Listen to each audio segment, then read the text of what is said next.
말씀 봅시다. 사무엘상 17장 41절에서 49절입니다.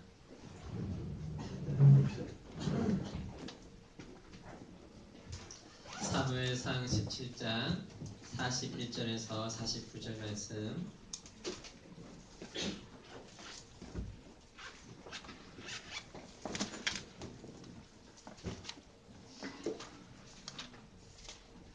자, 우리 한 절씩 읽도록 합시다. 제가 먼저 41절 읽을게요.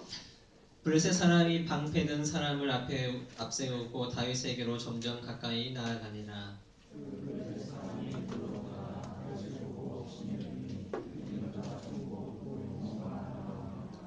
블레셋 사람이 다윗에게 이르되 내가 나를 개로 여기고 막대기를 가지고 내게 나아왔느냐 하고 그의 신들의 이름으로 다윗을 저주하고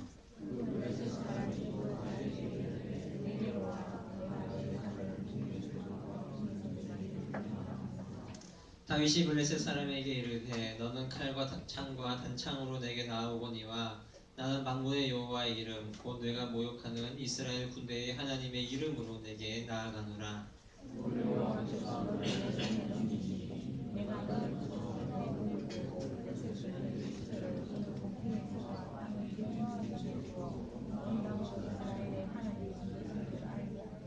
또 여호와의 구원하심이 칼과 창에 있지 아니함을 이 무리에게 알게 하리라.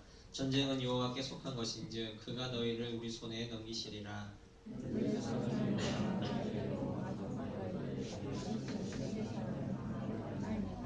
함께 보겠습니다. 손을 주머니에 넣어 돌을 가지고 물배로 던져 블레셋 사람의 이마를 치매 돌이 그의 이마에 박히니 땅에 엎드러지니라. 아멘.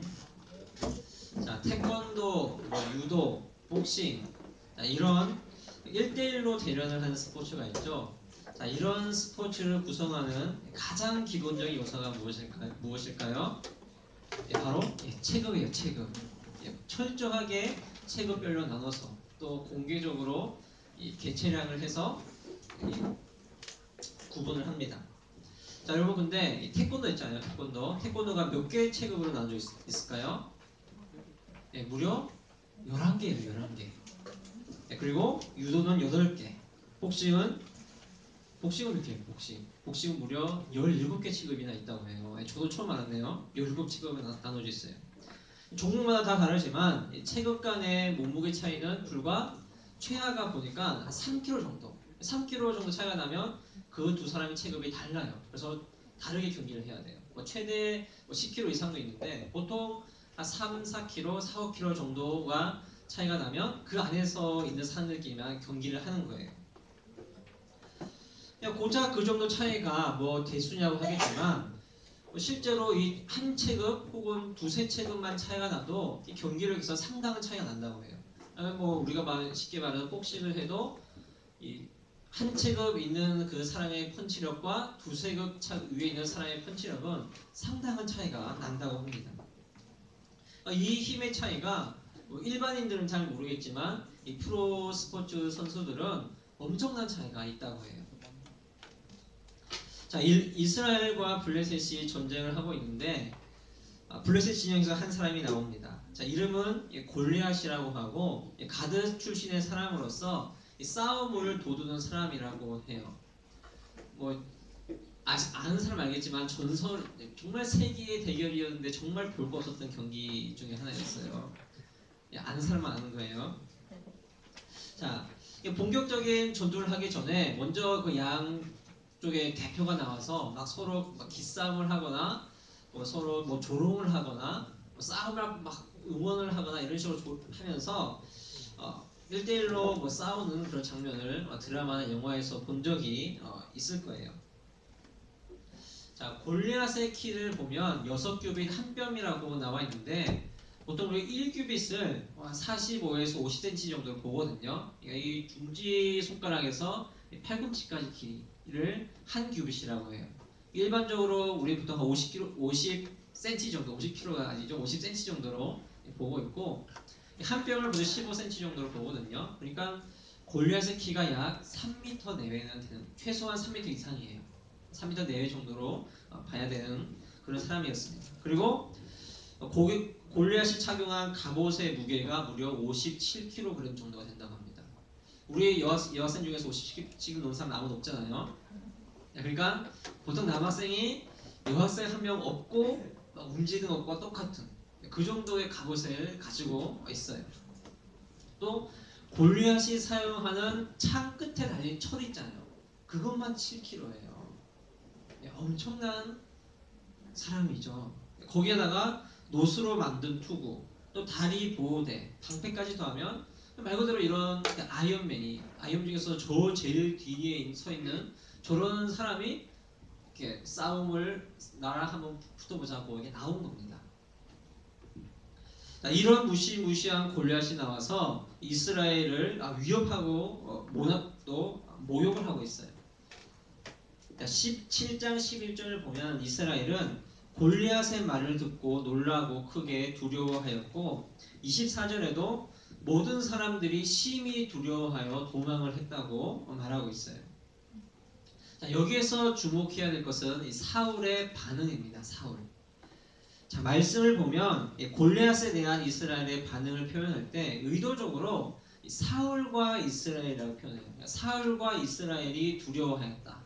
사울과 이스라엘이 도망쳤다. 이런 식으로서 계속 사울과 이스라엘의 표현을 쓰거든요. 자, 왜 그렇게 써요? 사울이 왕으로서 비록 골리앗의 앞에 있지만 그래도 사울이 왕이기 때문에 이스라엘 군대를 이끌어가가지고 막 싸우려고 애를 써야 했는데 사울이 앞장서서 자기가 두려워가지고 자기 진영 안에서 꼼짝 않고 있었다는 것을 보여주는 거예요. 자, 이런 말 그대로 싸움을 하기도 전에도 이미 이스라엘이 진 것 같은 이런 분위기 상황 속에서 등장한 것이 바로 다윗이었습니다. 자, 이스라엘의 이 징병 대상은 20살부터였어요. 20살 이상이 되어야지 징병의 대상이 되었는데 다윗은 징병의 대상이 아니었습니다. 그리고 다윗을 소년이라고 표현을 하거든요. 아직까지 보면 소년이기 때문에 지금으로 치면 중고등학생 정도의 그런 상태였죠. 그러니까 여기 보면 최홍만 주목이랑 저 남자가 누구죠? 저 남자 얼굴이랑 거의 똑같죠. 그냥 이렇게 저 상태로 붙는 거예요. 최홍만과 우리 일반 저 정도가 되겠네요. 이런 사람이 싸움을 붙는다는 겁니다. 한두 체급이 아니라 10체급도 차이가 날 것 같아요. 더군다나 골리앗은 프로 싸움꾼이잖아요. 프로 싸움꾼. 전장에서 그런 골리앗을 앞세워서 싸움을 한 적이 많이 있었겠죠. 근데 다윗은 그냥 일반인, 아마추어도 아니고 그냥 일반인이었어요. 절대로 상대가 되는 그런 게임이 아니라는 거죠. 자, 그런데도 다윗은 골리앗과 싸우겠다고 나섰습니다. 자, 왜 다윗이 이렇게까지 무모하게 싸움을 하려고 했던 것일까요? 자, 당시의 사람들은 이 전쟁을 어떻게 생각했냐면 물론 각 나라와 나라의 싸움으로 생각했지만 자신들이 섬기고 있는 신들의 싸움으로 생각을 했어요. 그래서 어느 신이 더 강한가 보자 이런 마음을 가지고 싸움을 한 거예요. 그래서 싸움에서 승리한 쪽은 봐봐라 우리의 신이 더 세다. 진 쪽은 우리의 신이 더 약하다. 이렇게 생각을 한 게 당시 고대 시대의 전쟁이었거든요. 그렇다면 신들의 전쟁이라고 생각한다면 이스라엘은 어떻게 생각해야겠어요? 우리에게 여호와 하나님이 계시니까 우리가 어디에 가든지 승리하겠다. 이런 생각을 가지고 있어야 되겠죠. 그런데 사울은 이스라엘과 함께 하시는 온 우주 만물의 주인이신 이 하나님을 바라보지 못하고 골리앗의 그 외모만 바라보고 있었던 거예요.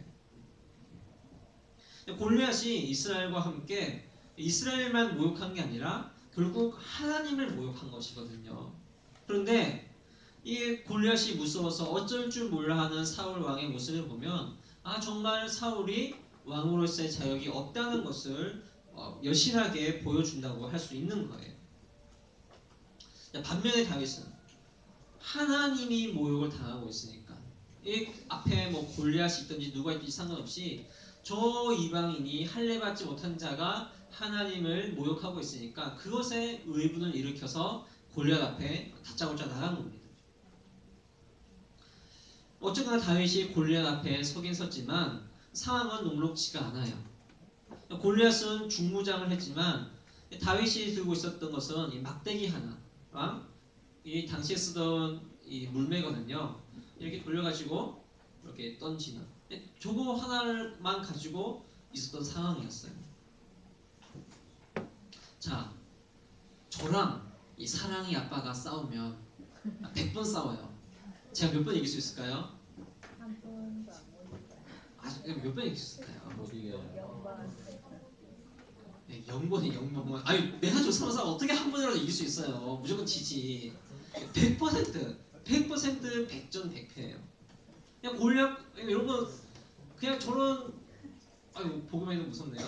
이렇게 저 사람과 제가 싸는 것도 이렇게 무서운데 이게 키가 3m가 넘는 최영만보다 머리가 몇 개는 더 있는 사람과 싸운다고 생각해 보세요. 말이 안 되잖아요. 객관적으로 보면 다윗은 절대로 승리를 할 수 없는 상황이었는데 결론은 다윗이 이겼잖아요. 자, 우리는 어떻게 해서 다윗이 승리를 할 수 있었는지에 대해서 뭐 세 가지 정도의 가능성을 생각을 해볼 수가 있어요. 첫 번째 가능성은 하나님께서 적극적으로 개입하셨는 경우예요.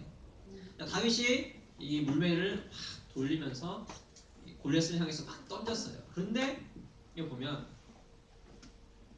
이게 여러분 무려 야구를 아는 사람 알겠지만 90마일의 커브예요. 90마일 145km 일반 인들이 던지는 직구의 스피드로 커브를 던진 거예요. 이렇게 분명히 다윗은 직구를 던졌는데 이게 좀 방향이 안 맞는 거예요. 하나님이 보시고 이거 다윗 오늘도 컨디션 안 좋네 해가지고 하나님께서 이렇게 물매를 바꾸셔서 이마에 맞추셨다. 그런 가능성도 있을 수가 있겠죠. 왜냐하면 종기준능하신 하나님이시니까 이렇게 하나님의 능력으로 이렇게 맞게 하셨다라고 생각해 볼 수도 있겠지만 성경 본문에는 어디에도 하나님께서 적극적으로 개입하셔서 돌을 맞게 하셨다라고 표현하지는 않고 있어요. 자, 두 번째 가능성은 다윗의 노력과 능력입니다. 능력과 노력.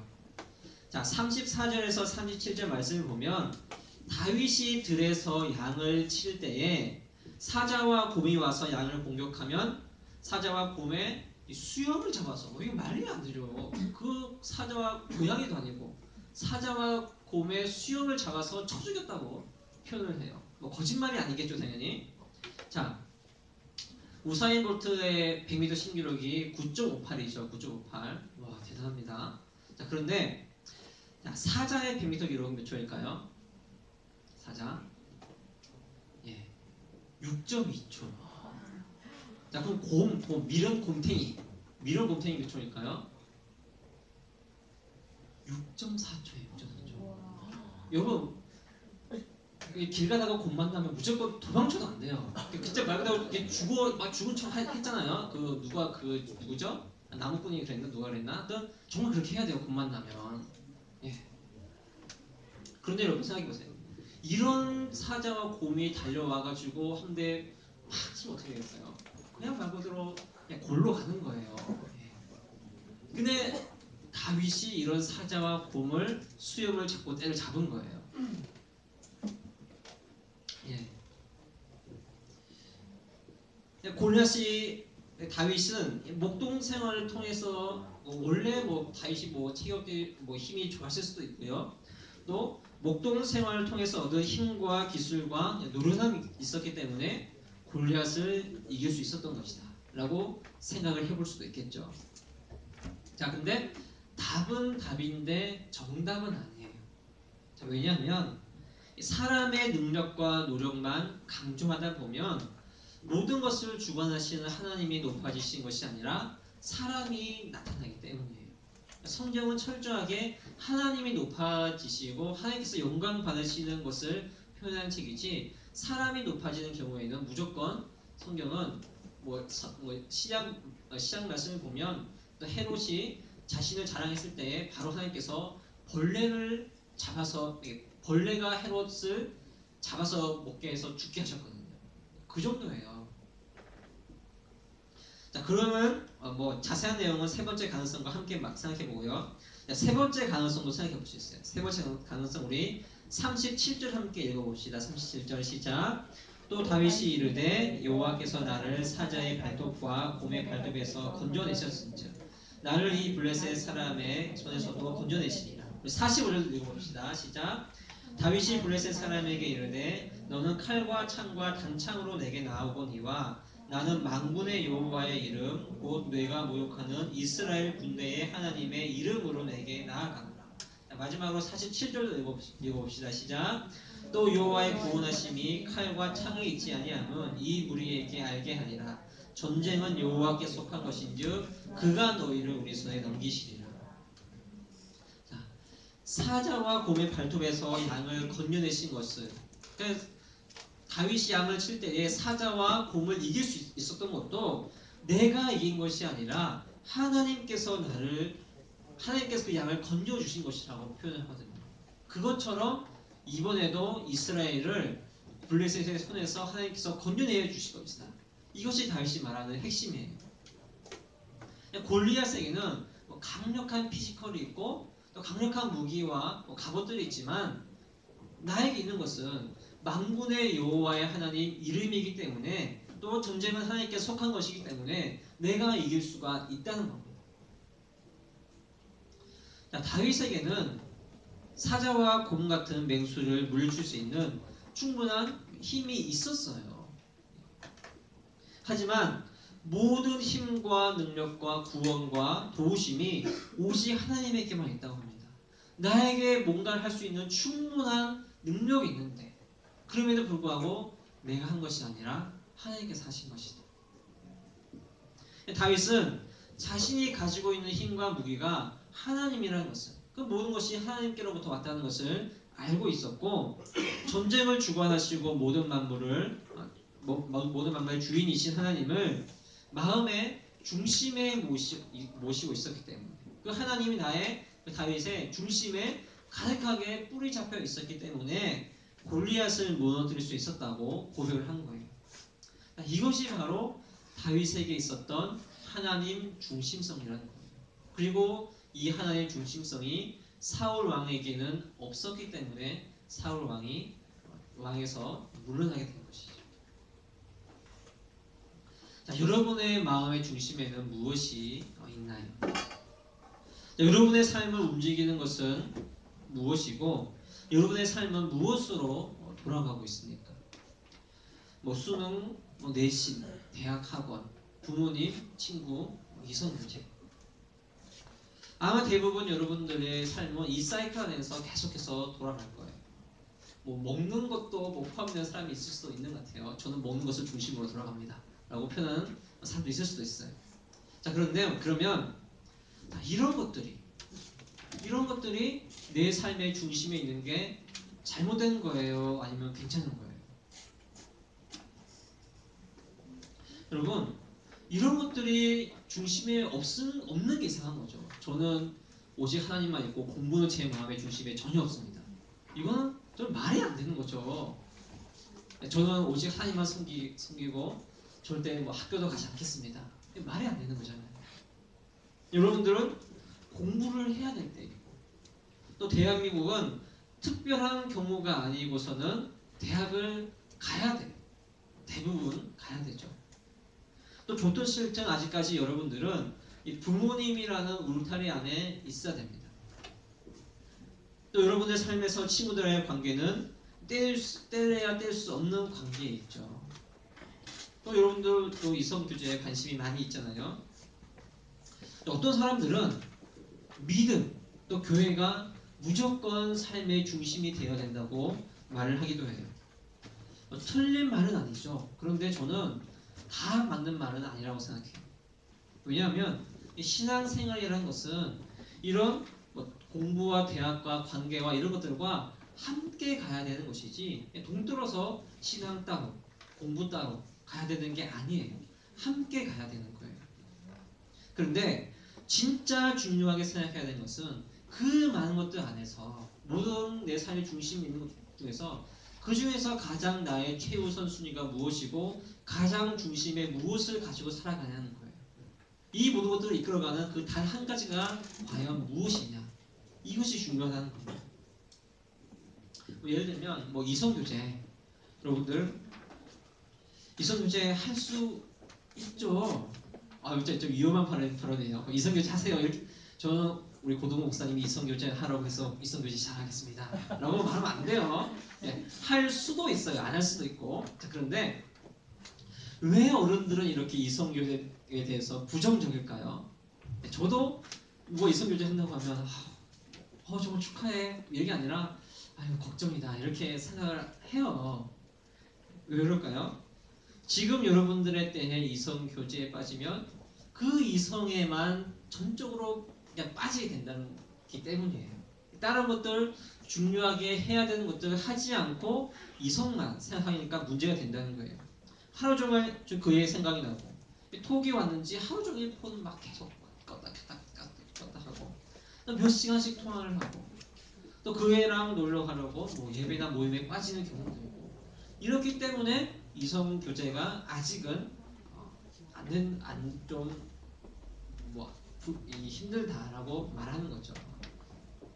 그러니까 우리의 삶에는 우선순위라는 게 있잖아요. 우선순위. 또 더 높은 우선순위에 우리의 시간과 힘을 쏟아야 하거든요. 그런데 더 낮은 우선순위, 더 중요하지 않은 일에 더 많은 시간과 힘을 쏟아야 되면 이 삶의 균형이 무너지게 된다는 거예요. 더 중요한 것과 해야 될 것을 하지 않으면 책임감과 성실함이 무너지게 됩니다.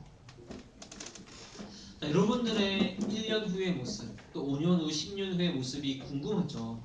저는 그 사람의 1년 후와 5년 후와 10년 후의 모습이 정확하게 보여요. 저도 저의 그 미래의 모습이 정확하게 보입니다. 어떻게 볼 수 있을까요? 방법은 아주 간단해요.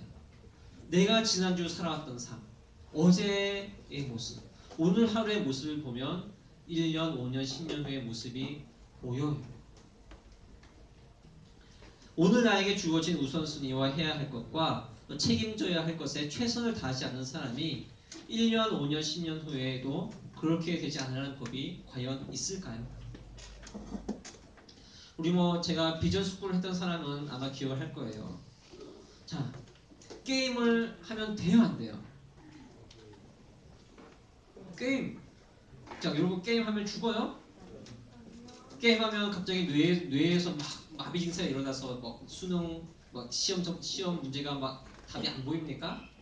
아니면 시험 게임을 하면 주님께서 이어서 또 이 녀석이 마약을 하는구나. 누군가가 게임은 마약이라고 했죠? 마약이라고 하는구나. 이렇게 하나요? 아니죠. 저는 게임하는 거 반대하지 않습니다. 다만 고등부실에서라든가 예배를 드린다거나 이럴 때 함께 모였을 때 게임하는 건 별로 안 좋아해요. 자, 그런데 게임 할 수 있어요. 게임하는 나쁜 것이 아니에요. 문제는 무엇이냐면 게임이 나를 지배하고 있느냐 아니냐 이게 중요한 거예요. 게임을 하더라도 시간을 딱 정해놓고 시간과 장소까지는 모르겠지만 시간을 정해놓고 정해진 그 시간 안에서만 하고 그 시간이 넘어가지 않으면 괜찮아요. 그러면 또 우리 고등 목사님이 게임 해도 시간 정해놓고 하라고 했으니까 저는 하루에 한 3시간 정해놓고 하겠습니다. 또 이러면 안 되죠. 하루에 한 10분, 20분 정도 간단히 쉬는 시간에 한 번씩은 정도는 할 수 있는 것 같아요.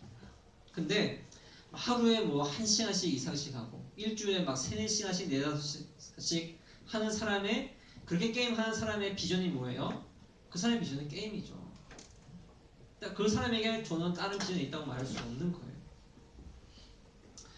무엇을 말하고자 하냐면 이스라엘은 하나님을 버리고 우상을 섬긴 게 아닙니다. 하나님도 섬기고 우상도 섬겼어요. 그들의 마음의 중심에는 하나님이 있었습니다. 그런데 하나님도 있었고 우상들도 똑같이 있었어요.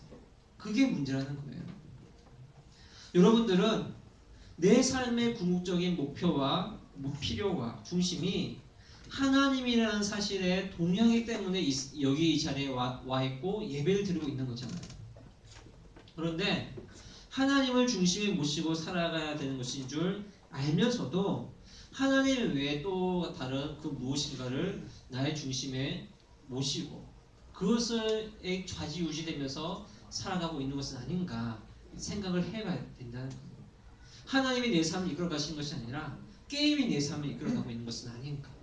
정말 공부가 내 삶을 전부인 것을 생각하는 것은 아닌가. 그 이성 교제가 내 모든 생각을 다 빼앗아가고 있는 것은 아닐까. 이걸 생각해 보라는 거예요. 내가 하나님을 믿고 하나님을 사랑하기 때문에 이 자리에 나와 있지만 하나님보다 그리고 하나님만큼이나 더 내 마음을 빼앗아가고 있는 것은 없는지, 또 그것이 나와 하나님과의 관계를 막고 있는 것은 아닌지 생각을 해봐야 된다는 겁니다. 그리고 나의 주인이 또 내 삶의 중심이 하나님이라는 사실을 잊지 않도록 매일 아침 하나님의 말씀을 가지고 묵상을 하고, 또 하루에 한 장이라도 성경 말씀을 읽어보고, 또 가요도 좋지만 찬양을 들으면서 하나님을 노래하고, 또 간절한 마음으로 하루에 몇 분이라도 하나님께 기도를 하고, 그렇게 하나님께 나아가는 것이 하나님 중심으로 살아가는 사람의, 하나님의 중심성을 가지고 있는 사람의 삶의 모습이라고 할 수 있는 거예요. 여러분, 다윗이 승리할 수 있었던 두 번째 가능성이 이 다윗의 능력과 노력이었잖아요. 여러분, 믿음과 현실은 절대로 동떨어져서 존재하지 않습니다. 아무리 믿음이 좋은 사람이라고 하더라도 공부하지 않으면 성적이 나오지 않아요.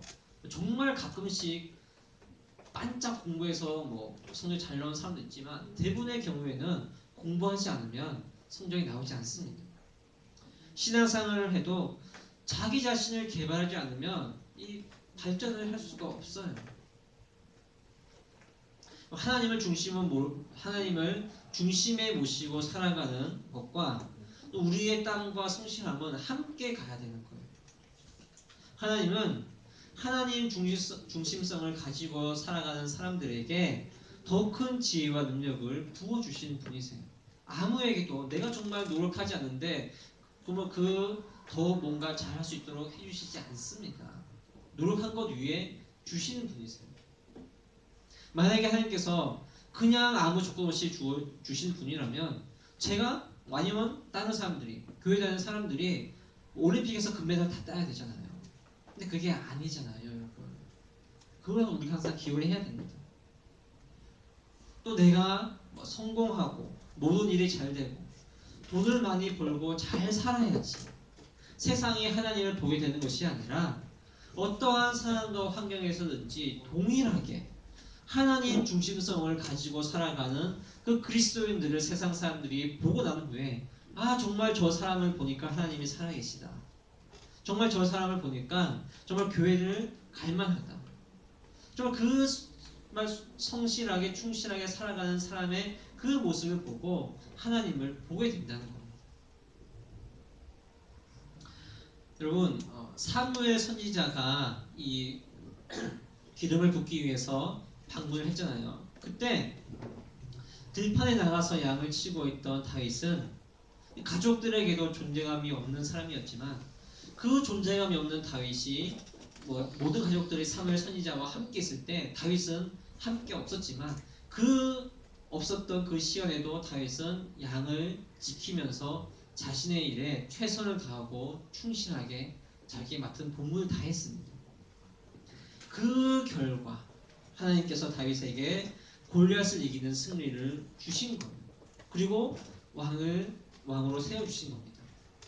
그것을 다윗도 알고 있었기 때문에 내 능력이 아니라 하나님께서 하신 것이라고 고백을 한 거예요. 또 우리가 이 시간 다시 한번 다짐을 했으면 좋겠습니다. 하나님보다 내 마음의 중심에 있었던 것이 있다면 그것을 내려놨으면 좋겠어요. 모든 것을 다 포기하고 친구들 어떤 관계를 다 던져버리는 게 아니라 하나님을 중심에 모시고서 다른 것들도 함께 가자는 거예요. 눈앞에 있는 골리앗과 같은 문제들보다 더 큰 하나님을 나의 중심에 모시고서 매일의 삶에서, 그렇게 할 때 매일의 삶에서 승리를 주시는 하나님을 일단 사실을 기억하면서 우리가 승리의 삶으로 나아가기를 주님의 이름으로 축복합니다. 우리 함께 찬양하고 기도하도록 합시다. 우리 내가 주인 삼은 우리 찬양 드리도록 할까요? 우리가 정말 내가 주인 삼았던 것이 있었다면, 하나님 외에 다른 것을 내가 중심으로 살아가고 있었다면, 하나님 정말 다시 한번 제가 다른 모든 것들을 다 내려놓고 하나님 중심으로, 하나님을 최우선으로 생각하고 살아가겠습니다. 우리 이 마음을 가지고 함께 고백하도록 합시다.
무엇이 있습니까? 정말 내 삶을 움직이는 것, 내 마음을 움직이는 것, 내 생각을 움직이는 것, 과연 그것이 무엇입니까? 정말 다른 모든 것들 필요한 것이 있지만 내 삶의 최우선순위, 내 삶의 중심, 그것이 정말 하나님이 되기를 소망합니다. 하나님은 나의 그 한가운데 모시고서 다른 것들 함께 갈 수 있는, 우리가 공부하는 것, 우리의 모든 관계, 학업들, 가정에서의 부모님과의 관계, 그 모든 것들 하나님을 중심으로 돌아갈 수 있도록 인도하여 주셨다서 내가 주의 삼은 모든 것들을 다 내려놓고 다시만 하나님만 바라보며 나갈 수 있도록 인도하여 주시옵시고, 그것을 가지고서 그 위에 나의 노력으로, 나의 땀을, 나의 성실함으로, 최선을 다하는 마음으로 모든 것들을 해나갈 수 있는 힘과 능력을 주셨어서 함께 기도하겠습니다.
이제 수능이 며칠 남지 않았습니다.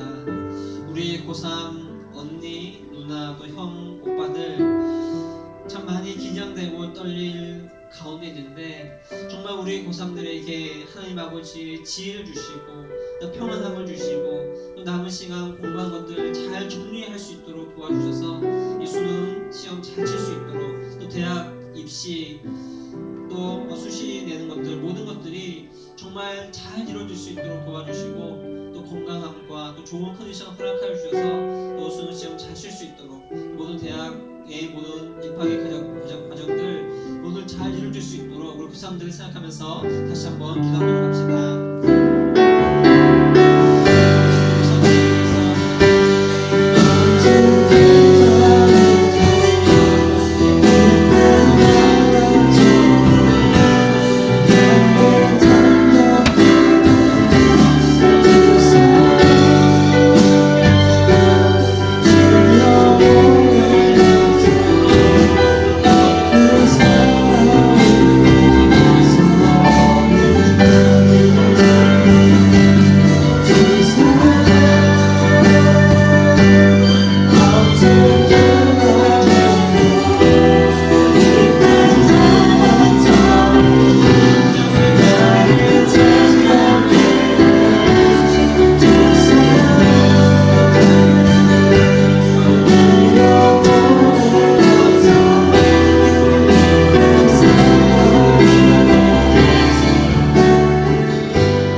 하나님 아버지, 과연 내 마음과 내 생각을 움직이는 것이 무엇입니까? 내 삶을 지배하고 있는 것이 무엇입니까? 하나님, 우리가 하나님을 믿는다고 하면서도 하나님이 아닌 것으로 또 하나님과 함께 또 다른 것이 나를 움직이고 있다는 것을 우리가 깨닫게 됩니다. 하나님, 다른 모든 것들, 공부와 가정과 관계와 모든 것들이 너무나도 동일하게 중요한 것이지만 그것들로 인해서 내 삶이 좌지우지되는 것이 아니라 하나님을 중심으로 해서 공부가 움직이고 하나님을 중심으로 해서 이 관계가 움직일 수 있도록 도와주셔서 내 마음에 좀 하나님 중심성이 바로 잡고 잡혀 있을 수 있도록 도와주시고 모든 것들이 하나님의 인도하신 가운데 갈 수 있도록 도와주셔서 바로 이 하나님 중심성 위에 우리가 더욱더 노력하고 힘을 쏟고 또 충실하게 우리에게 주어진 것을 해나갈 수 있도록 도와주시옵소서. 우리가 하나님을 믿으면 다 되는 것이 아니라 정말 하나님의 그 중심성 위에 우리가 하루하루의 삶에 최선을 다할 수 있도록 도와주시고 정말 하루하루의 삶이 우리에게 주어진 일에 맡은 일에 충성할 수 있는 우리가 될 수 있도록 인도하여 주시옵소서. 그리하여서 우리가 정말 하나님께서 지혜를 주셨다고 하나님께서 능력을 주셨다고 모든 것을 하나님께서 하셨다고 고백할 수 있는 우리가 될 수 있도록 인도하여 주시옵소서. 예수님 이름으로 기도드렸습니다.